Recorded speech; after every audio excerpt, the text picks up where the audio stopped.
Destiny बंध अनोखे प्रेमाचे भाग 34. मला माझ्या घरी जायचे आहे, आद्या सम्राटकडे न बघताच बोलली.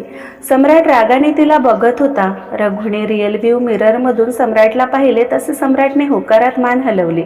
काही वेळातच कार आद्याच्या सोसायटीमध्ये एंटर झाली. रात्रीची वेळ, बाहेर कोणीही नव्हते. कार थांबताच आद्या लगबगीने कारमधून बाहेर पडली, पण तिच्या पदराला सम्राटच्या शेल्याची गाठ असल्याने तेवढ्याच वेगाने ती मागे ओढली गेली. ती सीटवर पडणार त्याआधीच सम्राटने तिला आधार दिले. ती थेट त्याच्या मांडीवर पडली. त्याचे हात तिच्या कमरेवर विसावले. तो एकटक तिच्या डोळ्यात बघत होता, तर ती घाबरून त्याचा तोच ओळखीचा स्पर्श आपसूक अंगावर शहारे उठले. एवढी काय घाई बायको? त्याचा भारदस्त आवाज कानावर पडला, पण त्याचा बायको शब्द तिला ट्रिगर करून गेला. डोळ्यापुढे काहीसे धुसर चित्र ती गोंधळून त्याला बघू लागली. तुला असे पकडून राहायला आम्हाला काही प्रॉब्लेम नाही, पण तू अशी आमच्या मांडीवर पडून राहशील तर कमर अखडेल तुझी. तिच्या डोळ्यात बघत सम्राट बोलला.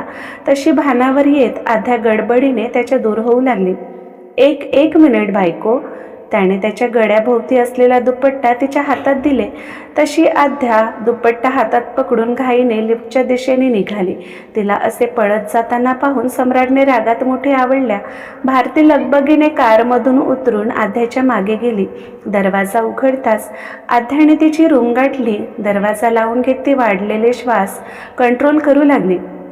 बायको, ती अस्पष्ट पुटपुटली. परत एकदा तसेच धुसर चित्र. नेहमी साडी नेसून डोक्यावर पदर घेऊन असलेली एक स्त्री, तिच्या जवळ येऊन तिला छेडणारा एक पुरुष, त्याचा स्पर्श, त्याचे शब्द आणि सतत बायको बोलणे. कोण आहेत ही लोक? अचानक मला का आठवत आहेत?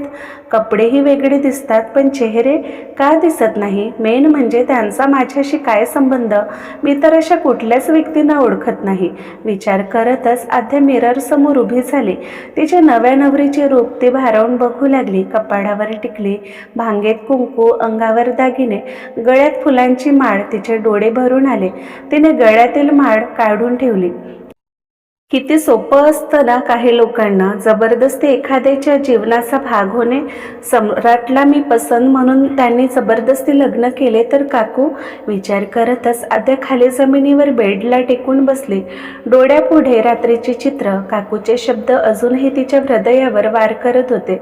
एका क्षणात काही नाते परके होऊन जातात. स्वतःच्या स्वार्थापुढे त्यांना दुसऱ्याचे दुःख दिसतच नसेल का? मुलीचे लग्न होत नाही म्हणून माझा बळी द्यायला निघाले. माझे मॉम डॅड असते तर कदाचित कोणाला असे बोलण्याची हिंमतही झाली नसती. नेहमी आपले मनवून घेणारे, भरभरून प्रेम करणारे, त्यांचे प्रेम खरे नव्हतेच का? जेव्हा प्रश्न त्यांच्या मुलीचा होता, माझ्यावर बोट उचलायलाही त्याने एक क्षण विचार केले नाही.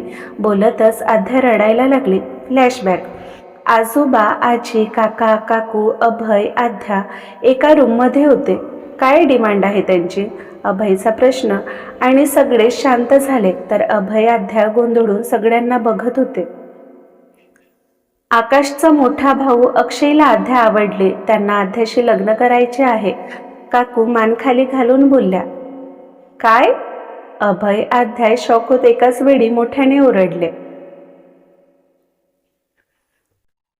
माफ कर आद्या, पण आम्ही मजबूर आहोत. त्यांची इच्छा आहे की उद्या मंडपात लग्नाच्या पहिले तुझी आणि अक्षयची एंगेजमेंट व्हावी, नाहीतर लग्न कॅन्सल बोलत आहेत. काकू हतबल होत आद्याकडे बघू लागली. काकू, अहो हे काय बोलताय तुम्ही? लग्न म्हणजे खेळ वाटतो का त्यांना? तसेही पहिले लग्न होणारच होते ना, मग अचानक अशी अट काय त्यांची? मी नाही करू शकत कोणाशी लग्न. मुळात मला लग्नच करायचे नाही. मी खुश आहे माझ्या आयुष्यात. आद्या गडबडून बोलली. माहीत नाही का लग्नाच्या नावाने तिचे हातपाय अगदीच थंड पडले. मनात कसलीशी भीती आणि काहीतरी चुकीचे होत असल्याची जाणीव. बरोबर आहे आद्याचे काकू, मलाही हे लग्न मंजूर नाही. आद्याचे लग्न झाले असताना दुसरे लग्न कसे शक्य आहे? अभयही बोलला. पण अभि, काय हरकत आहे लग्न करायला? तसेही प्रयाग या जगात नाही आणि त्यांना माहीत आहे आद्या विधवा असल्याचे. तरीही त्यांना आद्याशी लग्न करायचे. मुलगा चांगला आहे, स्वतःचा मोठा बिझनेस आहे. काका बोलले. काका अहो, आद्या विधवा कशी असू शकते? ती तर अभय बोलतच होता की त्याची नजर आद्याकडे गेली, जी प्रयागचे नाव ऐकून सुन्न झालेली. तो लगेच शांत झाला, तर बाकी सगळे विचित्र नजरेने त्याला बघत होते. नाही काका, आद्याचे लग्न नाही होऊ शकत. त्यांना नकार कळवा. उद्या एकताचे लग्न आहे, तिचेच होणार सांगून द्या. अभय रागात बोलून आद्याच्या हाताला पकडून बाहेर जाऊ लागला. मग काय आद्या आयुष्यभर अशीच एकटी जगणार आहे? अजूनही वेळ गेली नाही. तुम्हालाही माहीत आहे, त्या ॲक्सिडेंटमध्ये फक्त प्रयागच नाही गेला, तर त्याचे बाळही गेले. डॉक्टरांनी पहिलेच सांगितले, कदाचित पुढे जाऊन आद्या आई होऊ शकणार नाही.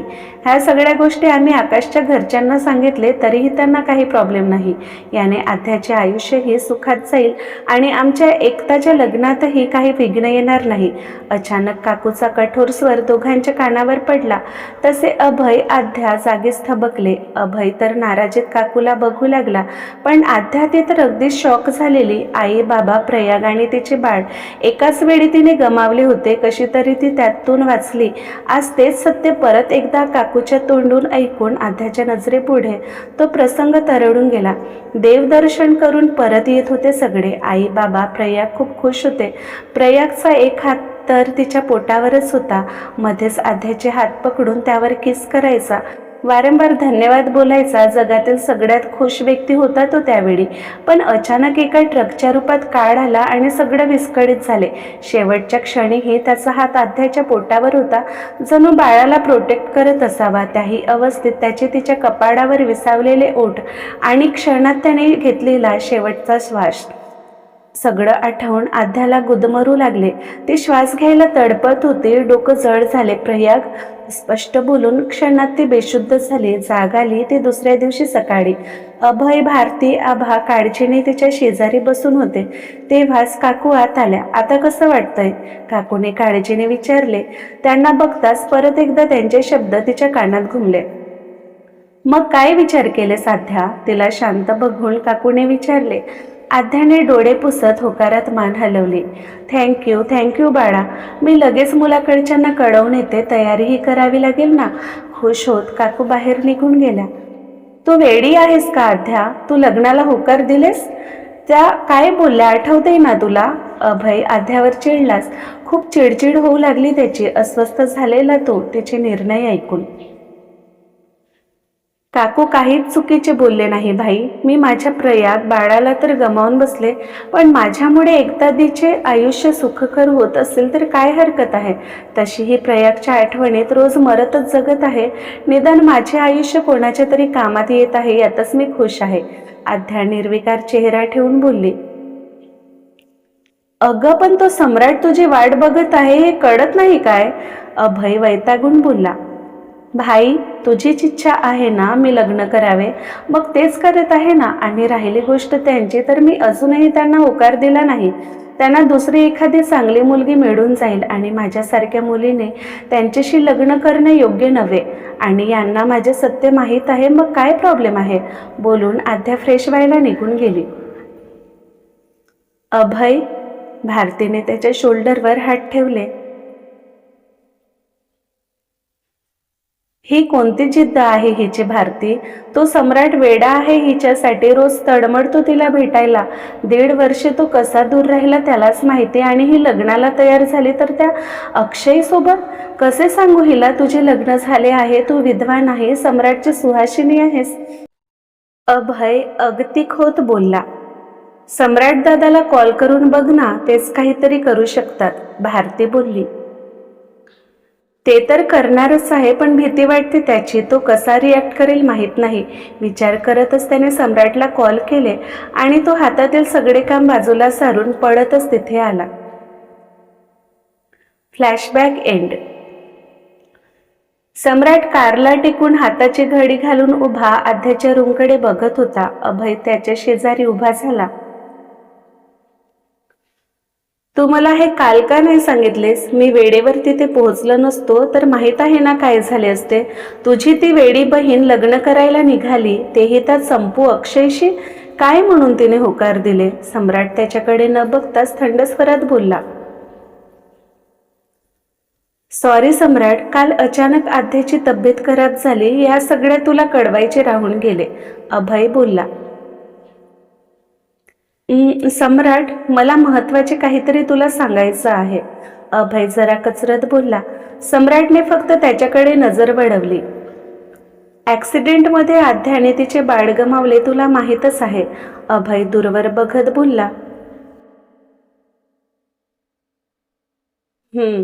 सम्राटने गंभीर स्वरात हुंकार भरला. त्याच दरम्यान तिच्या गर्भाशयाला दुखापत झाली. डॉक्टर बोलतात की ते कदाचितच आई होऊ शकेल, कातर स्वरात अभय बोलला आणि सम्राटच्या पायाखालची जमीनच सरकली. त्याचे डोळे आपसूक भरून आले. अभय सम्राटच्या प्रतिक्रियेची वाट बघत होता, पण तो तर शांत होता. ना आश्चर्य व्यक्त केले, ना दुःख, ना कुठली रिॲक्शन. अभय जरा गोंधळला. सम्राट, अभयने त्याच्या शोल्डरवर हात ठेवले, तसे दुसरीकडे चेहरा करून त्याने डोळे पुसून घेतले. हलके गालावर हसू आणत त्याने अभयकडे पाहिले. तू काय एवढा नाराज होत आहेस? सम्राट आवंडा गिळून काहीसा हसत बोलला. खरं ऐकून तुला काहीच वाटले नाही का? त्याच्याकडे एकटक बघत अभयने विचारले. त्यात काय अभय, डॉक्टर एवढेच बोलले ना, कदाचित ती आई नाही होऊ शकत.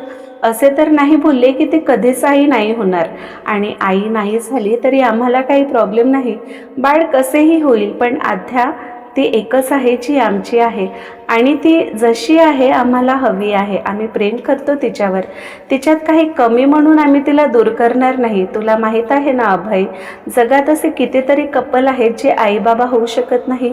यात वाईट वाटण्यासारखे काय आहे? आता तर टेक्नॉलॉजी खूप पुढे गेली, काहीतरी उपाय नक्कीच करू. आणि नाहीच काही झाले तर आमच्या विक्रमच्या आश्रमातील सगळी मुलं तर आमचीच आहेत ना. गालावर उघडलेले पाणी उपड्या हाताने पुसत सम्राट हसत बोलला. एकीकडे दुःख तर होते, पण एवढ्याशा कारणावरून तो आध्यावर प्रेम करणे सोडू शकणार नव्हताच. अभय बस त्याला बघतच राहिला. आजवर त्याचे प्रेम, त्याचे संयम त्याने पाहिले होते, पण मनात कुठेतरी शंका होती. स्वतःचे प्रायश्चित्त, विक्रमची जबाबदारी म्हणून तो आध्याचा स्वीकार करत आहे, पण आज त्याची शंका निघून गेली होती. सम्राटविषयी अधिकच आदर वाढले. अभयने भावूक होत सम्राटला मिठी मारली. थँक्यू सो मच यार. तुझ्यापासून सत्य लपवून ठेवल्याचे हे गिल्ट खूप त्रास देत होते. आज एकदम मोकळे वाटत आहे, अभय कातर स्वरात बोलला. एवढा मोठा क्राईम ब्रँचमधील इन्स्पेक्टर तू असा सेंटी कसा? डोळे पुसतच सम्राट गालात हसत बोलला. आम्हीही माणसेच आहोत, आम्हालाही मन भावना आहेत.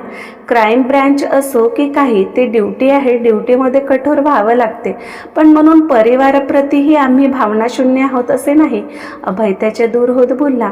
त्यावर सम्राट गालातच हसला. त्याची नजर परत एकदा आध्याच्या रूमच्या खिडकीकडे गेली. अजूनही लाईट सुरू होते. तू आज चल ना सम्राट, किती वेळ असा बाहेर उभा राहणार आहेस? थकला असशील, आराम कर. त्याची नजर बघून अभय बोलला. आज नको, आध्याला एकटे राहू दे.